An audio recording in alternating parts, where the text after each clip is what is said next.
Del diario de Jonathan Harker Bistritz, 3 de mayo, Bui. Salí de Múnich a las 8:35 de la noche del 1 de mayo. Llegué a Viena a la mañana siguiente. Temprano, debí haber llegado a las 6:46. El tren llevaba 1 hora de retraso. Budapest parece un lugar maravilloso, a juzgar por lo poco que pude ver de ella desde el tren y por la pequeña caminata que di por sus calles. Temí alejarme mucho de la estación, ya que, como habíamos llegado tarde, saldríamos lo más cerca posible de la hora fijada. La impresión que tuve fue que estábamos saliendo del oeste y entrando al este.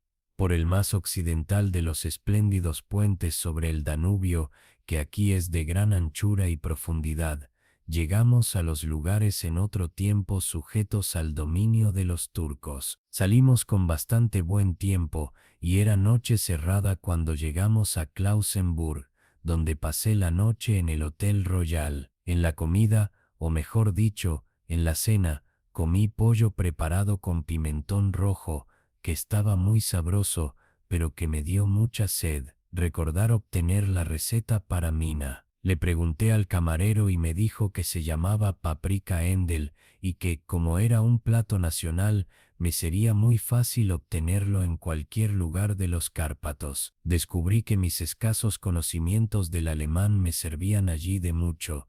De hecho, no sé cómo me las habría arreglado sin ellos. Como dispuse de algún tiempo libre cuando estuve en Londres, visité el British Museum y estudié los libros y mapas de la biblioteca que se referían a Transilvania. Se me había ocurrido que un previo conocimiento del país siempre sería de utilidad e importancia para tratar con un noble de la región. Descubrí que el distrito que él me había mencionado se encontraba en el extremo oriental del país, justamente en la frontera de 3 estados, Transilvania, Moldavia y Bucovina, en el centro de los Montes Cárpatos, una de las partes más salvajes y menos conocidas de Europa. No pude descubrir ningún mapa ni obra que arrojara luz sobre la exacta localización del castillo de Drácula, pues no hay mapas en este país que se puedan comparar en exactitud con los nuestros.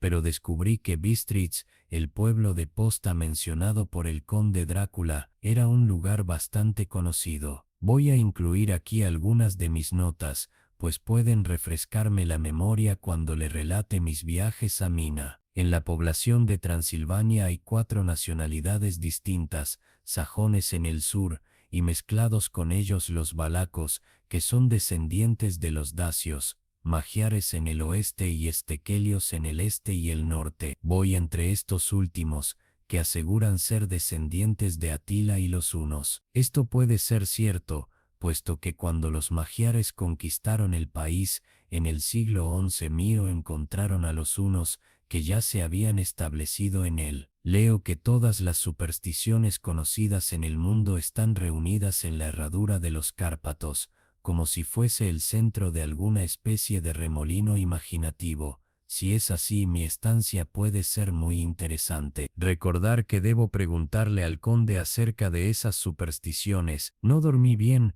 aunque mi cama era suficientemente cómoda, pues tuve toda clase de extraños sueños. Durante toda la noche un perro aulló bajo mi ventana, lo cual puede haber tenido que ver algo con ello, o puede haber sido también el pimentón, puesto que tuve que beberme toda el agua de mi garrafón, y todavía me quedé sediento. Ya de madrugada me dormí, pero fui despertado por unos golpes insistentes en mi puerta, por lo que supongo que en esos momentos estaba durmiendo profundamente. Comí más pimentón en el desayuno, una especie de potaje hecho de harina de maíz que dicen era mamaliga, y berenjena rellena con picadillo, un excelente plato al cual llaman impletata. Recordar obtener también la receta de esto. Me apresuré a desayunarme, ya que el tren salía un poco después de las 8, o mejor dicho, debió haber salido, pues después de correr a la estación a las 7:30, tuve que aguardar sentado en el vagón durante más de 1 hora antes de que nos pusiéramos en movimiento. Me parece que cuanto más al este se vaya, menos puntuales son los trenes. ¿Cómo serán en China? Pareció que durante todo el día vagábamos a través de un país que estaba lleno de toda clase de bellezas.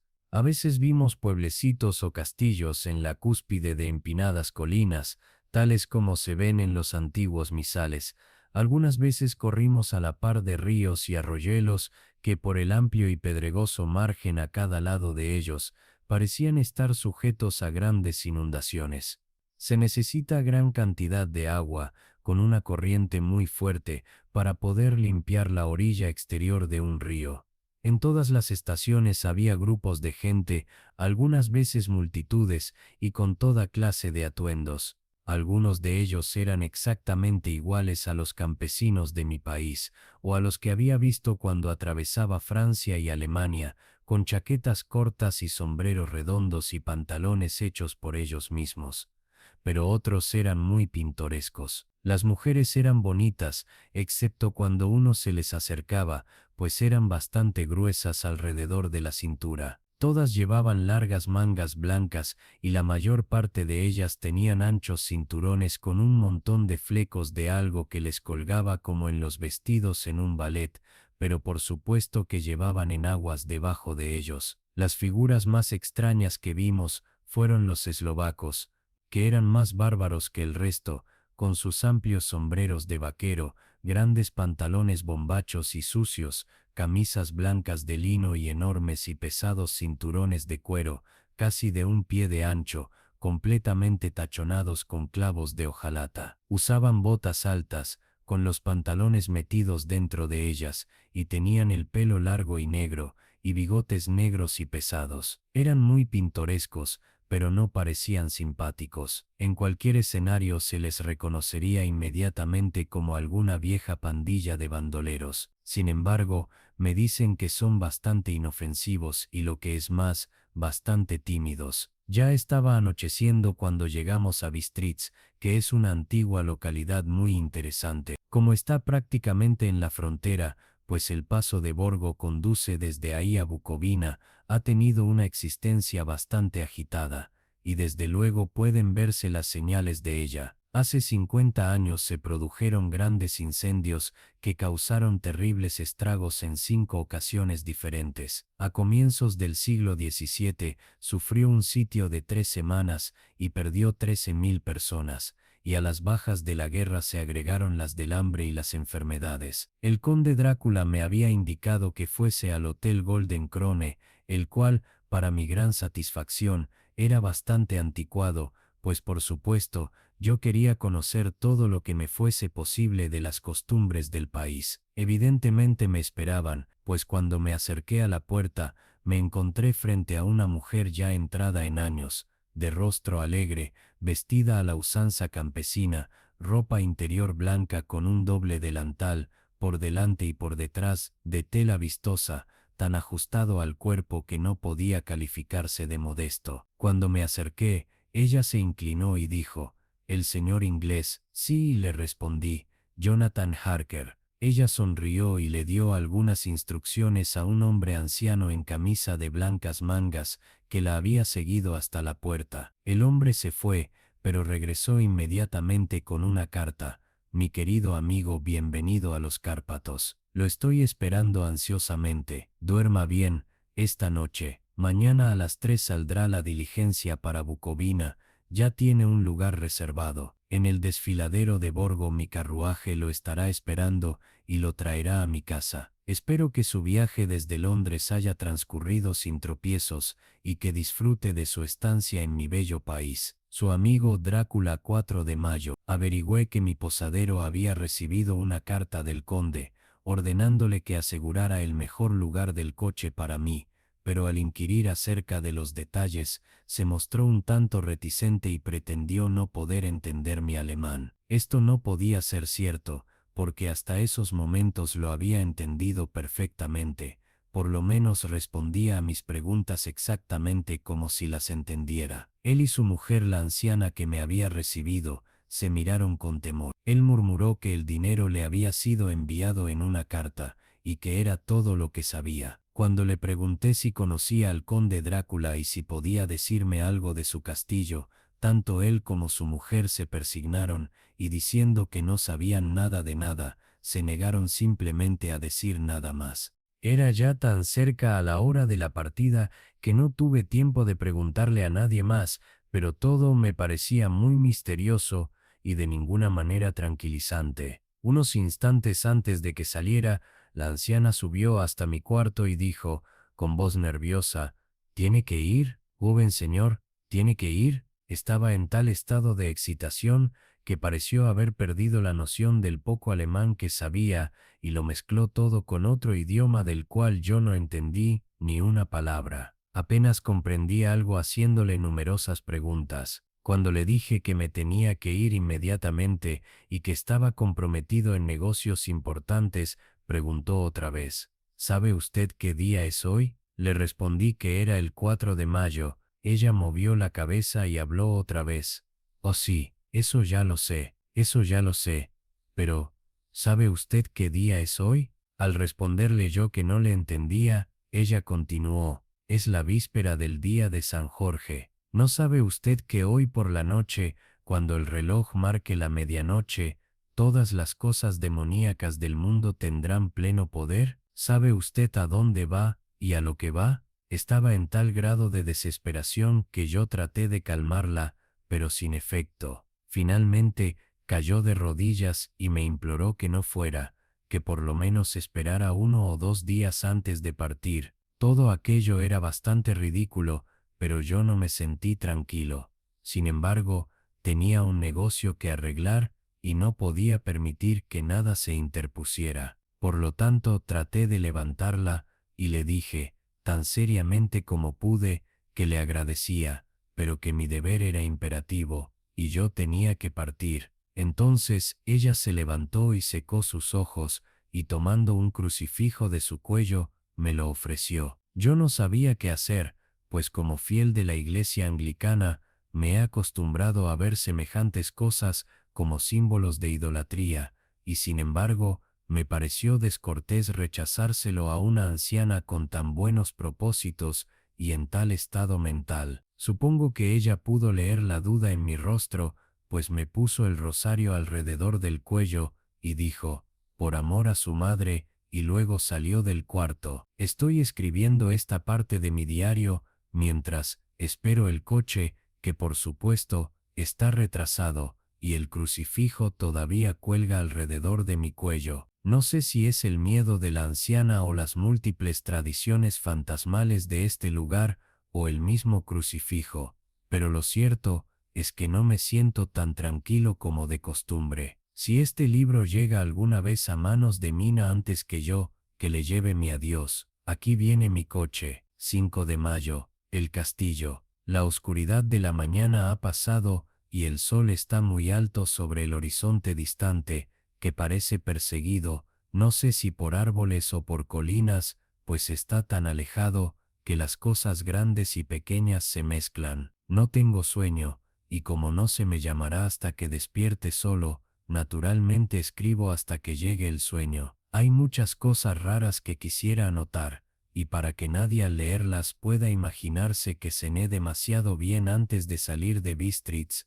también anotaré exactamente mi cena. Cené lo que ellos llaman biftec robado, con rodajas de tocino, cebolla y carne de res, todo sazonado con pimiento rojo ensartado en palos y asado, en el estilo sencillo de la carne de gato de Londres. El vino era medias dorado, que produce una rara picazón en la lengua, la cual, sin embargo, no es desagradable. Solo bebí un par de vasos de este vino, y nada más. Cuando llegué al coche, el conductor todavía no había tomado su asiento, y lo vi hablando con la dueña de la posada. Evidentemente hablaban de mí, pues de vez en cuando se volvían para verme, y algunas de las personas que estaban sentadas en el banco fuera de la puerta a las que llaman con un nombre que significa portadores de palabras se acercaron y escucharon, y luego me miraron, la mayor parte de ellos compadeciéndome. Pude escuchar muchas palabras que se repetían a menudo,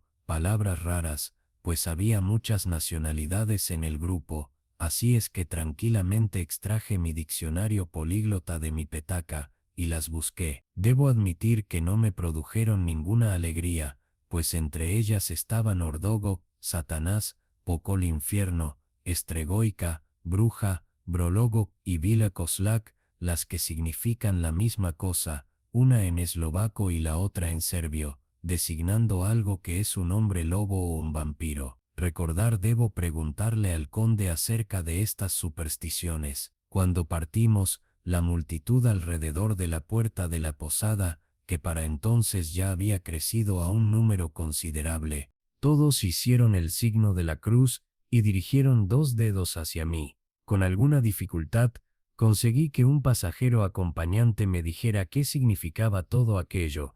Al principio no quería responderme, pero cuando supo que yo era inglés, me explicó que era el encanto o hechizo contra el mal de ojo. Esto tampoco me agradó mayormente cuando salía hacia un lugar desconocido con un hombre desconocido, pero todo el mundo parecía tan bondadoso, tan compasivo y tan simpático que no pude evitar sentirme emocionado. Nunca olvidaré el último vistazo que eché al patio interior de la posada y su multitud de pintorescos personajes, todos persignándose mientras estaban alrededor del amplio pórtico, con su fondo de rico follaje de adelfas y árboles de naranjo en verdes tonelitos agrupados en el centro del patio. Entonces nuestro conductor, cuyo amplio pantalón de lino cubría todo el asiento frontal, ellos lo llaman Gotza, fustigó su gran látigo sobre los 4 pequeños caballos que corrían de 2 en 2 e iniciamos nuestro viaje. Pronto perdí de vista y de la memoria los fantasmales temores en la belleza de la escena por la que atravesábamos,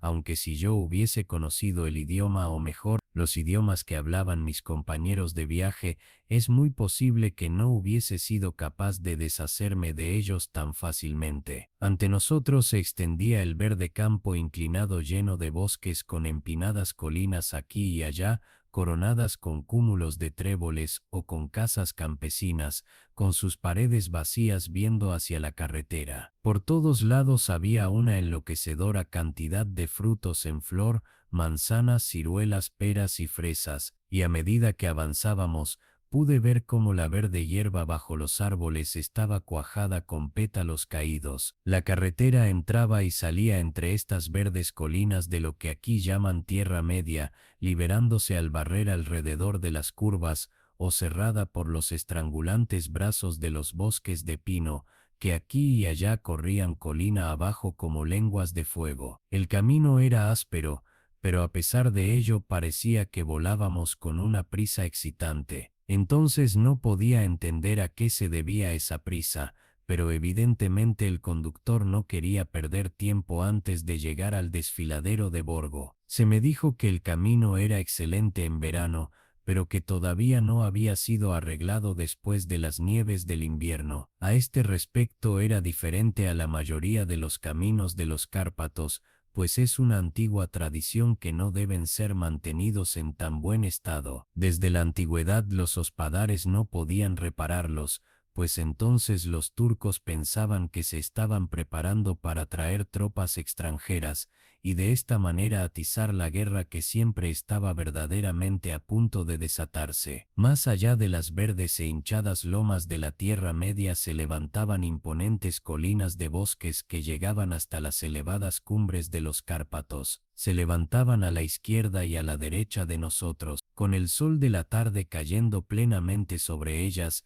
y haciendo relucir los gloriosos colores de esta bella cordillera, azul profundo y morado en las sombras de los picos, verde y marrón donde la hierba y las piedras se mezclaban, y una infinita perspectiva de rocas dentadas y puntiagudos riscos hasta que ellos mismos se perdían en la distancia, donde las cumbres nevadas se alzaban grandiosamente. Aquí y allá parecían descubrirse imponentes grietas en las montañas, a través de las cuales, cuando el sol comenzó a descender, vimos en algunas ocasiones el blanco destello del agua cayendo. Uno de mis compañeros me tocó la mano mientras nos deslizábamos alrededor de la base de una colina y señaló la elevada cima de una montaña cubierta de nieve, que parecía a medida que avanzábamos en nuestra serpenteante carretera estar frente a nosotros. «Mire, Ilstensek, el trono de Dios», me dijo, y se persignó nuevamente. A medida que continuamos por nuestro interminable camino y el sol se hundió más y más detrás de nosotros,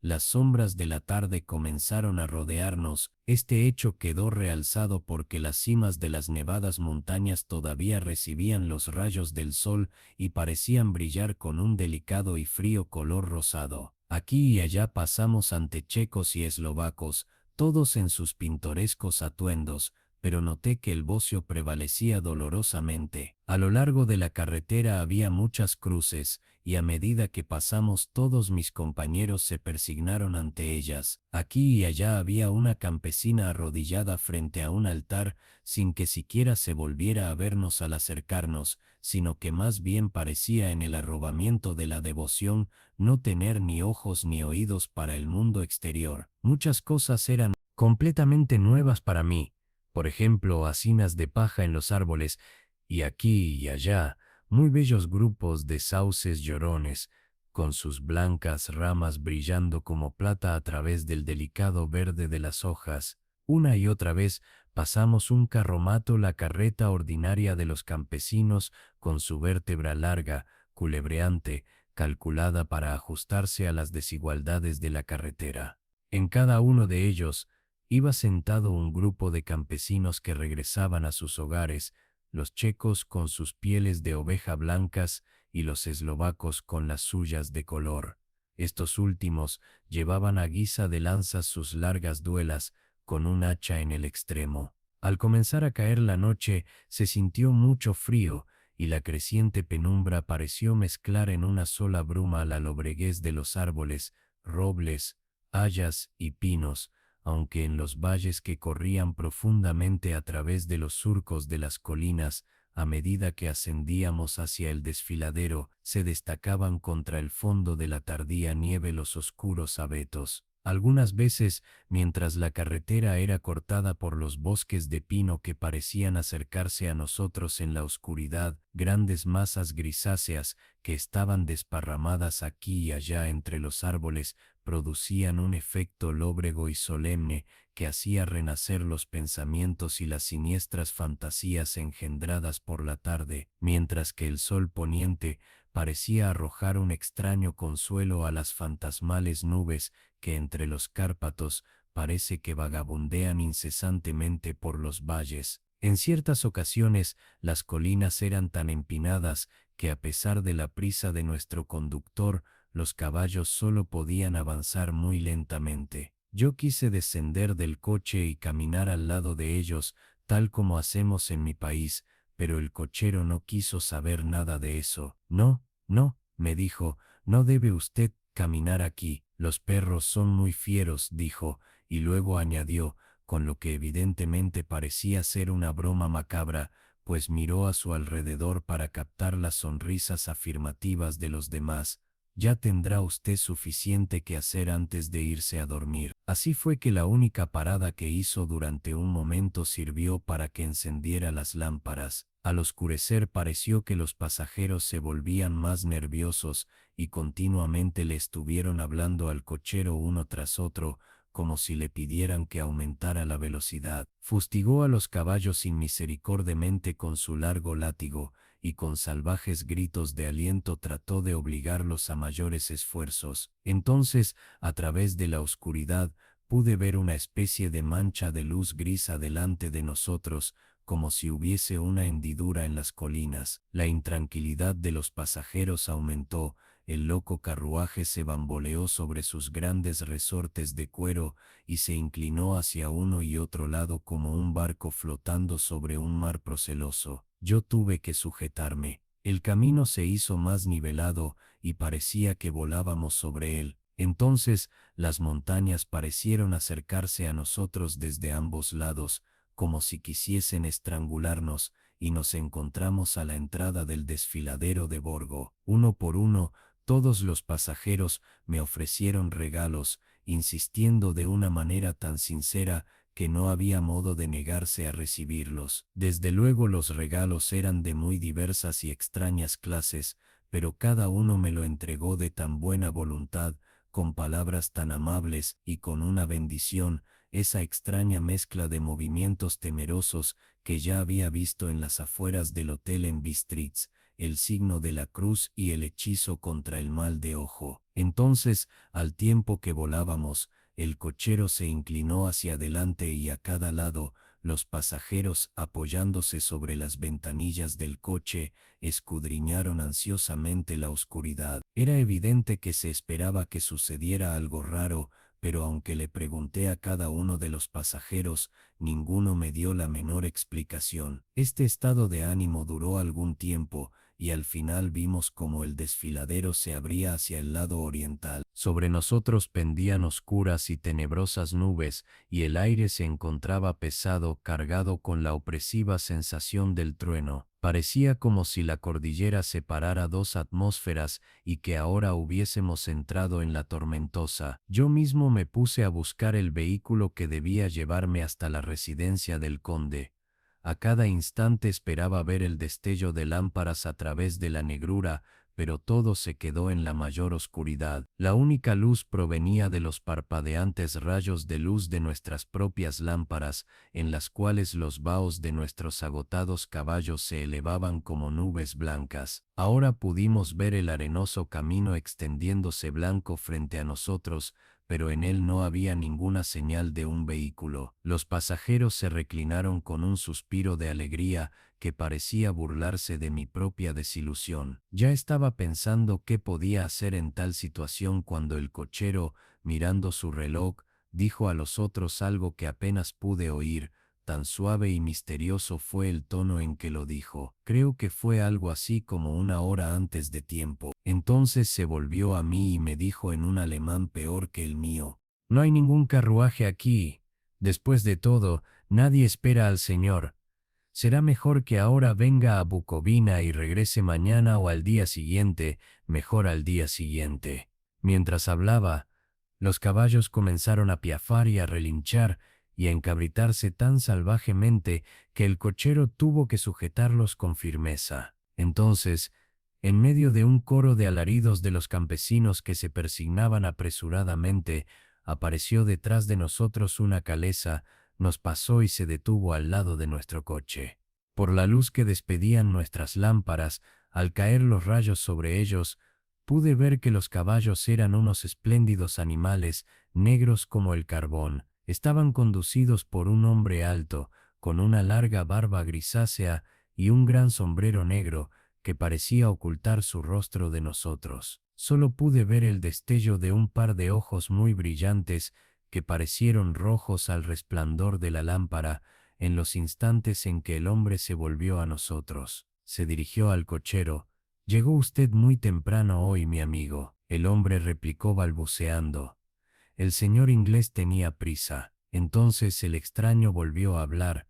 «Supongo entonces que por eso usted deseaba que él siguiera hasta Bucovina. No puede engañarme, mi amigo. Sé demasiado, y mis caballos son veloces». Y al hablar sonrió, y cuando la luz de la lámpara cayó sobre su fina y dura boca, con labios muy rojos, sus agudos dientes le brillaron blancos como el marfil. Uno de mis compañeros le susurró a otro aquella frase de la Leonora de Burger: «Den die Toten reiten schnell», pues los muertos viajan velozmente. El extraño conductor escuchó evidentemente las palabras, pues alzó la mirada con una centelleante sonrisa. El pasajero escondió el rostro al mismo tiempo que hizo la señal con los dos dedos y se persignó. «Dadme el equipaje del señor», dijo el extraño cochero. Con una presteza excesiva mis maletas fueron sacadas y acomodadas en la calesa. Luego descendí del coche, pues la calesa estaba situada a su lado, y el cochero me ayudó con una mano que asió mi brazo como un puño de acero. Su fuerza debía ser prodigiosa. Sin decir palabra agitó las riendas, los caballos dieron media vuelta y nos deslizamos hacia la oscuridad del desfiladero. Al mirar hacia atrás vi el vaho de los caballos del coche a la luz de las lámparas y proyectadas contra ella las figuras de mis hasta poco compañeros, persignándose. Entonces el cochero fustigó su látigo y gritó a los caballos, y todos arrancaron con rumbo a Bucovina. Al perderse en la oscuridad sentí un extraño escalofrío, y un sentimiento de soledad se apoderó de mí. Pero mi nuevo cochero me cubrió los hombros con una capa y puso una manta sobre mis rodillas, hablando luego en excelente alemán. La noche está fría, señor mío, y mi señor el conde me pidió que tuviera buen cuidado de usted. Debajo del asiento hay una botella de Slivovitz, un licor regional hecho de ciruelas, en caso de que usted guste. Pero yo no tomé nada, aunque era agradable saber que había una provisión de licor. Me sentí un poco extrañado, y no menos asustado. Creo que si hubiese habido otra alternativa, yo la hubiese tomado en vez de proseguir aquel misterioso viaje nocturno. El carruaje avanzó a paso rápido, en línea recta, luego dimos una curva completa y nos internamos por otro camino recto. Me pareció que simplemente dábamos vuelta una y otra vez sobre el mismo lugar, así pues tomé nota de un punto sobresaliente y confirmé mis sospechas. Me hubiese gustado preguntarle al cochero qué significaba todo aquello, pero realmente tuve miedo, pues pensé que en la situación en que me encontraba,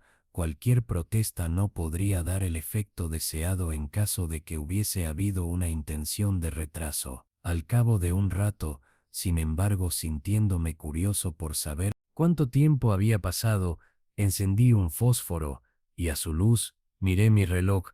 Faltaban pocos minutos para la medianoche. Esto me dio una especie de sobresalto, pues supongo que la superstición general acerca de la medianoche había aumentado debido a mis recientes experiencias. Me quedé aguardando con una enfermiza sensación de ansiedad. Entonces un perro comenzó a aullar en alguna casa campesina más adelante del camino. Dejó escapar un largo, lúgubre aullido, como si tuviese miedo. Su llamado fue recogido por otro perro y por otro y otro, hasta que, nacido como el viento que ahora pasaba suavemente a través del desfiladero, comenzó un aterrador concierto de aullidos que parecían llegar de todos los puntos del campo, desde tan lejos como la imaginación alcanzase a captar a través de las tinieblas de la noche. Desde el primer aullido los caballos comenzaron a piafar y a inquietarse, pero el cochero les habló tranquilizándolos,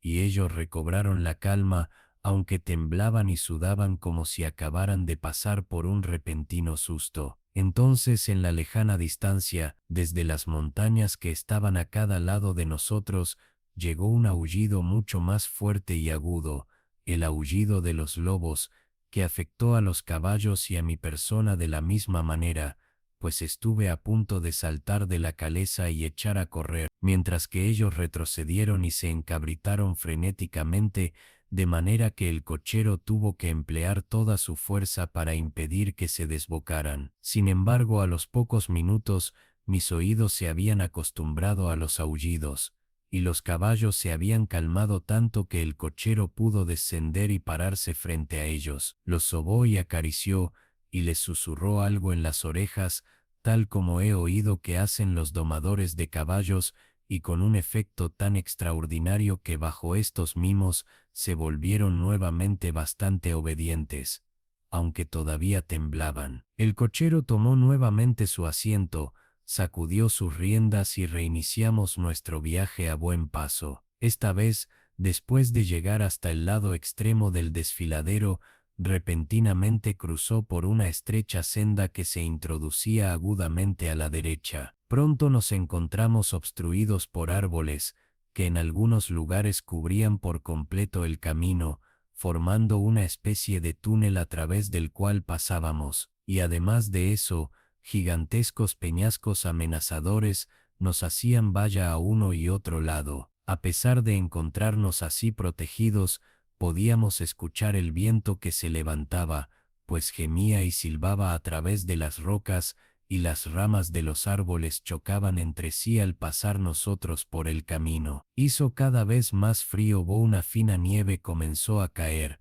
de tal manera que al momento alrededor de nosotros todo estaba cubierto por un manto blanco. El aguzado viento todavía llevaba los aullidos de los perros, aunque estos fueron decreciendo a medida que nos alejábamos. El aullido de los lobos, en cambio, se acercó cada vez más, como si ellos se fuesen aproximando hacia nosotros por todos lados. Me sentí terriblemente angustiado y los caballos compartieron mi miedo. Sin embargo, el cochero no parecía tener ningún temor.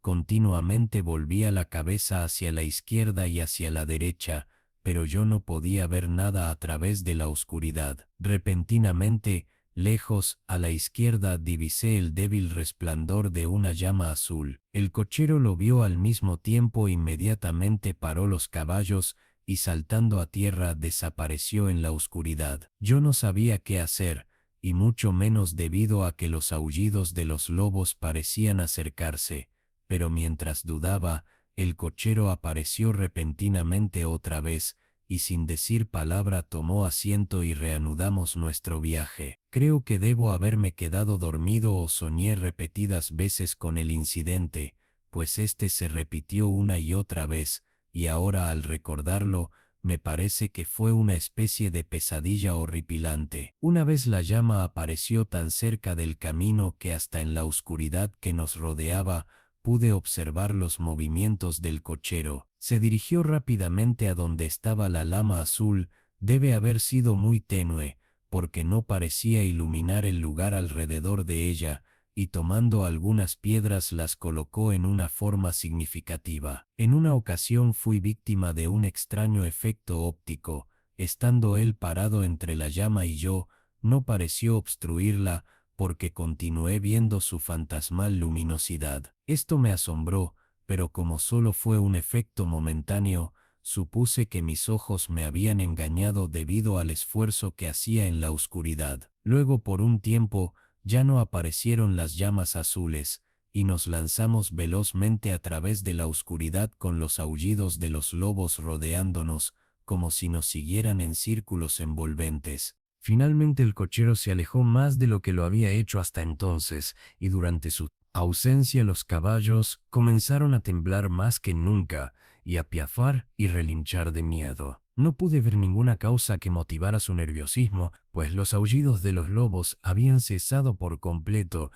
pero entonces la luna, navegando a través de las negras nubes, apareció detrás de la dentada cresta de una roca saliente revestida de pinos, y a su luz vi alrededor de nosotros un círculo de lobos con dientes blancos y lenguas rojas y colgantes, con largos miembros sinuosos y pelo hirsuto.